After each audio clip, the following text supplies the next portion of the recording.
G'day guys, welcome back to the channel. My name's Caitlin and I'm an American learning to live down under here in beautiful Sydney, Australia. So I know some of you guys have been following this channel for a while now. You know that Mark and I go shopping at Woolies all the time, and today I wanted to share a huge Woolies grocery haul with you guys. This is not just like your typical week of groceries where we have like 3 or 4 meals planned out. We're going through our freezer, kind of defrosting some of the things in there. So this is a little bit of like an odds and ends grocery haul. And I even bought some things for a future video that you guys will see coming up. So if you're like me, you're a little bit nosy and want to see what is in this grocery haul, stay tuned.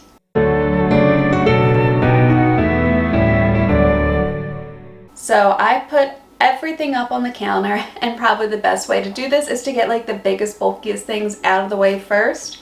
So we were almost out of Coke. Mark and I do drink a little bit more soda than we probably should, and I think that's something that we're going to start cutting back on in the next couple of months now that it's getting a little bit colder. Try to cook a little bit healthier and try to cut down on like the 2 or 3 cans a day that we were having, and maybe do like 1 a day or every other day, especially because we have a soda stream. We can make our own like soda and seltzer water at home. So since this was on special, we ordered a bulk order of it, and this will last us quite a while now. I also picked up a 2-pack of paper towels because we were running low.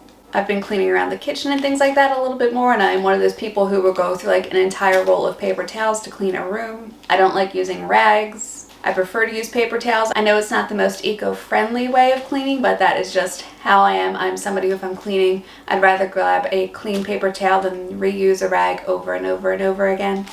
So I picked these up. Sorry guys, I just put the overhead light on, so it's probably going to look a little bit yellow in here now. The clouds are going in and out. It is tough to control the way that the lighting is in this kitchen. So the next thing that I picked up are 2 Wiltshire pans, and I'm going to be using these for something that you will see coming up in the next couple of weeks. But I needed special cake pans for a special cake recipe, and they were half off, so I didn't feel bad buying new cake pans. I also needed a cake board for this recipe. Again, I'm actually really excited to show this to you guys. Hopefully it will turn out okay. I've never tried doing anything like this before, and I'm not going to spoil the surprise just yet. You will know exactly what I mean when the video comes out. And part of that little surprise does involve pre-made cake mix. So typically if I'm baking, I would make these from scratch, but the recipe called for pre-made butter cake. So I'm going to do what the recipe says the first time around and use the pre-made mix.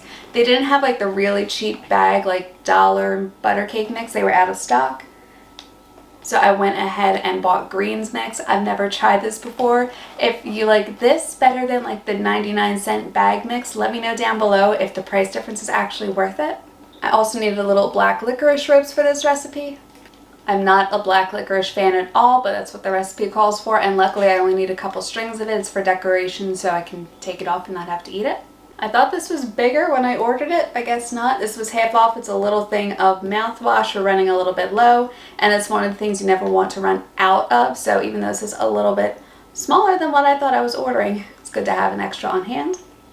These bags are all over the place. I got a little bag of cocktail frankfurts. We have a couple things of puff pastry left in our freezer that we don't want to waste, and these were actually on special at Woolies, so I have a few that we could just leave by themselves. A few of them where I can roll them up in puff pastry and make pigs in a blanket. I feel like they're called something else besides pigs in a blanket over here. If you know what I'm talking about and it is a different name and I'm not just making that up in my head, let me know down below what you guys call them. These tiny little hot dogs wrapped up in puff pastry. So the recipe that I'll be making not only called for pre-made cake, but it also called for pre-made frosting. I think they gave you an actual frosting recipe somewhere in the book, but I'm not going to go through all that. It's a little bit tougher to make frosting too when you just have one of those like handstand mixers. I really, really want to get that Onyx Black KitchenAid. We'll see, maybe for Christmas. For now, we do have the pre-made vanilla frosting, which is exactly what the recipe calls for this butter cake. Along with that, I do just have like the classic yellow food coloring. We have a few different colors. I didn't see yellow when I looked, so I made sure to grab that because I will need that for this caking as well. Just from what I've mentioned, if you guys know what kind of cake I'm going to be making, or if you have any guesses, let me know down below. I'm not going to spoil it, but I feel like the yellow cake and the black licorice might be giving some of this away. I also got dark chocolate baking melts. I'm only going to need a couple of these for decoration. The rest I will probably do like one of those really cheap bag chocolate cakes, put a little bit of like chocolate frosting or chocolate ganache in there, and do those little cake pops, cake molds, cake hearts. If you'd be interested in seeing that at all, let me know down below. I mean, there's so many recipes for that online, and I feel like what I do is like super, super basic. So I'm definitely not an expert on cake pops at all. But when I do that, I will have chocolate frosting to use as well. Whether I do this or chocolate ganache, this will probably be a little bit easier. I do have this canned chocolate frosting. It looks like it's like smeared a little bit though, so I'm going to take a closer look and make sure this didn't like open in transit and is still okay to use. Also, this wasn't part of the recipe, but just to brighten it up a little bit, I want to do some sort of funfetti kind of cake instead of just the typical butter cake. So I do have these little bright jimmies here, bright sprinkles, I guess you call them over here. But in Philly, we call these jimmies. I needed plain flour because we were almost out, so I'm going to go add this into our little container when I'm done with this video. And part of this recipe, I needed kebab skewers or some kind of skewer to actually put through the cake to make sure that it will stay still. It is going to be the very first like stacked cake that I've ever made, so I definitely needed some of the longer kebab skewers. And I needed a few trash bags because we're running a little bit low, and again, it's one of those things where you'd rather have a couple extra in the house instead of run out. I did get a couple little frozen things that I'll show you guys really quick. One of these are the like McCain's smiley face kind of potato-y fry sort of things. I'm never really sure exactly what to call these. We have these over in the States too, but these ones are the mini ones. They were on sale, so I figured I'd grab some of these. They're easy to keep in the freezer, and then whenever we defrost meat, we can have some of these in there. It's just a super easy little side to go with something for dinner. And of course we had to be a little bit healthy too. We stocked up a little bit more on pretty much the only frozen veggies that Mark actually likes, which are the frozen peas and corn. I grew up on frozen vegetables for the most part, like frozen and canned, like canned in so much salt that I didn't really know vegetables weren't supposed to taste salty until I was like a teenager. So yeah, we got these frozen veggies. Also picked up a couple boxes of tissues because for some reason whenever I buy paper towels, I also think, okay, I go through like a list of the paper products in my head. I'm like, do we have enough tissues? Do we have enough toilet paper? Do we have enough? And you just go through that entire like section of the grocery store in your head. So I picked up an extra one of these just to make sure that we don't run out. So I also picked this up because I wanted to try it. So Schweppes isn't that popular over in the States, and the only thing that they're known for is ginger ale. Like that is the only thing you think of when you think of Schweppes over in the States. But over here, there are so many different flavors. So I wanted to try the pineapple and lemon. I love pineapple. We all know lemon typically goes great in water for the most part, unless it's like that really fake candy kind of lemon. So I picked up a liter of this since it was on sale. I figured I could try that. I also needed Smarties for this recipe that I am going to be doing. I only needed a couple of them, but you know what? The rest of the bag will get eaten, so I don't feel bad about picking up a whole bag of these. I also needed regular Smith's chips, which I think this will probably give away the kind of cake that I'm going to be doing, especially if you're like an old school Aussie. Trust me, you will know what I'm talking about when I make this. I also bought a thing of moisturizing cream. I need this for a video later on. You guys will see what I'm talking about. No, I am unfortunately not sponsored by Olay, but this was on sale. I needed a really cheap moisturizing cream, and because it was on sale, I picked this one up. Also got lightly salted and kind of sweet popcorn. Again, the recipe that I need, guys, this is like, I'm sure you can figure it out by now. I need popcorn for this recipe. And I probably could have just gotten like a bag of popcorn and made it myself, but this was, again, on sale. It was a little bit cheaper than just picking up the bags, and because it's kind of sweet, I think it'll go okay with the cake compared to just like a typical butter movie theater style popcorn.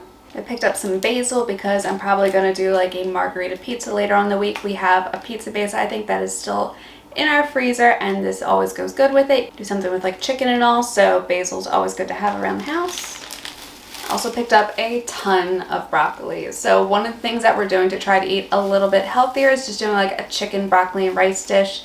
That's something that Mark takes into work for lunch. It's something that I have for lunch, and we make like maybe 2 or 3 days worth and then just make another batch later on.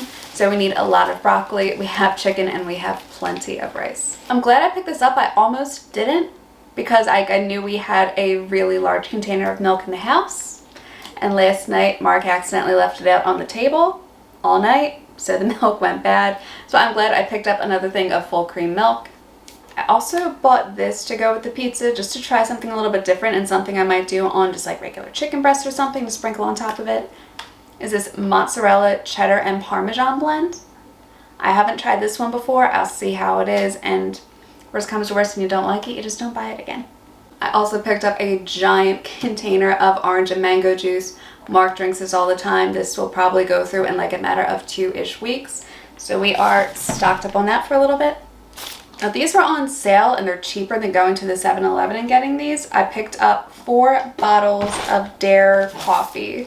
And I haven't actually had my coffee this morning, so I think I'm going to break into one of these in a little bit. 4 containers. So this was also on sale, and this is me just being a little bit extra, like maybe a little like extra, because Bridgerton season 2 comes out and I'm making myself like my own little charcuterie board for that day. It's a Saturday and I have been waiting for season 2 for so long. I think I'm on book 5 now in the actual series. I love romance novels. So because this was on sale, I picked up a herb and garlic cream cheese. And the last thing, which I was kind of just curious about how this would be, and it's going to be like a super easy, lazy, like don't worry about it kind of dinner one night. It's chicken breast puff pastry parcels, and it has basil and ricotta cheese, so pesto and ricotta cheese. I love pesto. I'm kind of obsessed with it. So we have these 2 little parcels. Throw these in the oven one day for dinner, and that'll be super easy this week. So not a lot of meat in this grocery haul. There's a good bit of veggies in here. This will probably last like a week and a half-ish. Besides what we already have in the fridge, what we already have in the freezer. And I don't like buying a ton of like frozen vegetables and things like that. I like being able to go to the store and pick things up like at least once a week. So this is kind of a random haul. I feel like half of what I bought is just for this cake. But I'm so excited to make it that I don't care. So all in all, this little haul cost us just over $160. So for $15 a month, Woolies actually has this thing where your deliveries are free. And most delivery fees cost anywhere from like $11 to $15. So if you're doing more than 1 delivery a month, it's worth it. So we are perfectly set. I have all the ingredients that I need in order to make this cake, which you guys will see soon. And we have plenty of food to get us through the next week and a half. So that is it for this video, you guys. I hope you liked it. If you did, hit the like and subscribe button down below. Join our little Amer-Australian family. I post on Mondays and sometimes Thursdays about the differences between American and Australian culture and the overall process of learning to live down under. My name's Caitlin, and I'll see you in my next video. Bye!